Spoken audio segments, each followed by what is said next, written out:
When Wednesday first returned to Nevermore Academy, she compared it to returning to the scene of the crime. Comforted by the school's familiarity, she planned to take the semester by storm and coerce her fellow students into submission. She didn't plan on becoming a living legend or for her powers to abandon her during her hour of need. The most dire part, though, is the vision she has of Enid's death, which sends Wednesday on a desperate mission to locate Enid's murderer before it's too late. With the season's second half slotted to premiere in September, there's still plenty of time for Wednesday's vision to come true, and in any number of ways. Morticia did warn her daughter that their visions were up to interpretation after all. In today's video, we'll venture down that dark road and consider what will change for Wednesday if Enid Sinclair dies prematurely. Also, I have my first driver's ed lesson this afternoon. You're learning to drive? Not all of us have chauffeurs. Number 1. Wednesday becomes colder. When Wednesday first arrived at Nevermore Academy, it was after she had successfully tormented her fellow students at her former high school. She didn't stand a chance of fitting in with normies when her idea of dealing with bullies included releasing live piranhas into the pool. The only place she stood a chance was Nevermore Academy, where outcasts go to let their unique quirks thrive, except Wednesday wasn't a social butterfly there either. Her inability to conform to the status quo, play nice with others, and avoid danger made her a target from the start. The only person who gave her a fair chance was her roommate, the surprisingly colorful and upbeat werewolf Enid. These two couldn't be more different, with Wednesday acting as the night to Enid's day. Their dorm's window represents their differences as it's cut in half by Enid's colorful stained glass and Wednesday's dark spiderweb-like design. Fortunately, their time together allowed their hearts to grow fonder as they learned to care for and trust one another above all else, becoming best friends. In the end, Enid's the one who saved Wednesday's life and helped her defeat Tyler, further cementing their bond. It's for the best too, as we see the effect Enid has on Wednesday throughout the second season. Right off the bat, they exchange gifts after returning to Nevermore, and Wednesday listens to Enid's relationship troubles, covers for her with Ajax, and she's willing to do anything to save Enid's life. I can only assume that without a friend like Enid, Wednesday might revert to her former self, which means giving everyone the cold shoulder. Those are the Fangs, aka vampires. Some of them have literally been here for decades. Number 2. Wednesday's revenge. Now that we've already gotten a glimpse of how far Wednesday will go to protect Enid, although she tries to solve the latest string of Jericho murders the old-fashioned way, her desperation leads her down a vicious battle with her mother, Morticia. Not only does she try to steal from her mother on multiple occasions, but she also challenges her to a duel and calls in Grandmama for help. She also puts herself in danger by entering Willow Hill, where dangerous individuals roam the halls, including Tyler, who has it out for her and blatantly threatens Enid during one of their first interactions of the season. After he escapes Willow Hill in the mid-season finale, leaving Wednesday in critical condition in the process, I wouldn't be surprised if he's the one responsible for Enid's death down the line. Whether Tyler's the mysterious murderer or it's someone else, I do not doubt that Wednesday will want revenge on whoever takes her best friend from her. Wednesday is someone who can hold a grudge, and she never forgets when someone wrongs her.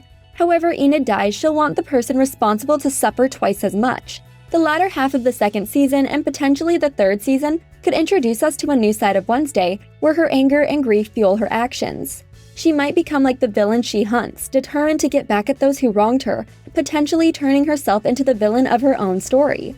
In the end, it might be her other friends that she left behind, like Bianca and Pugsley, who have to bring her back from the brink. You're kind of a big deal now after the whole saving the school from the Demon Pilgrim thing. Why does anyone still care? Number 3. Wednesday gets a new roommate. Wednesday didn't get the chance to choose her roommate when she transferred to Nevermore, but considering she was going to a gothic school of outcasts, I'm sure that Enid was the last person she expected to find waiting behind her dorm's door.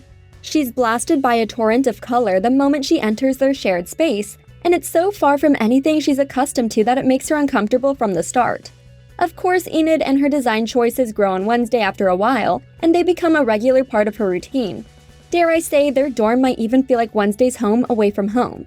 All of that will change once Enid is no longer in the picture. Wednesday and Thing will return to their eerily quiet dorm, where their friends' belongings are left untouched on her side of the room. I doubt Wednesday would disturb them, but eventually someone would come to collect Enid's belongings, be it Bruno and the Wolfpack or her relatives. Wednesday will have the dorm to herself for a while, and then a few months later or the following school year, she'll receive a new roommate to take Enid's place. The roommate could be a new character, someone Wednesday will collide with on a catastrophic level for obvious reasons. Or her roommate could be someone she already knows who desperately wants to fill the role that Enid left behind.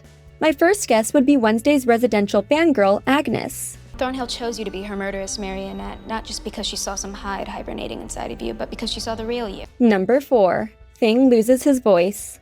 I've made it very apparent how bleak everything will become for Wednesday, but she's not the only one who will grieve Enid. Their third roommate, Thing, has grown closer to Enid throughout the second season, often relying on her when the rest of the Addams family pushes him to the wayside. While Thing doesn't have a voice of his own, Enid acts as his advocate, often checking in on his well-being and doing her best to make him feel included. She consoles him when he's upset, she builds a bedroom for him out of an old trunk, and she plans to celebrate his birthday after dubbing him an honorary member of her wolf pack. Instead of remaining Wednesday's sidekick, Thing receives subplots this season as he constantly feels underappreciated and used by the Addams family. He's a fully fledged character and his friendship with Enid is a cornerstone for his character development. Without her, he'll have no one to rely on when the going gets tough or to vent his honest feelings to.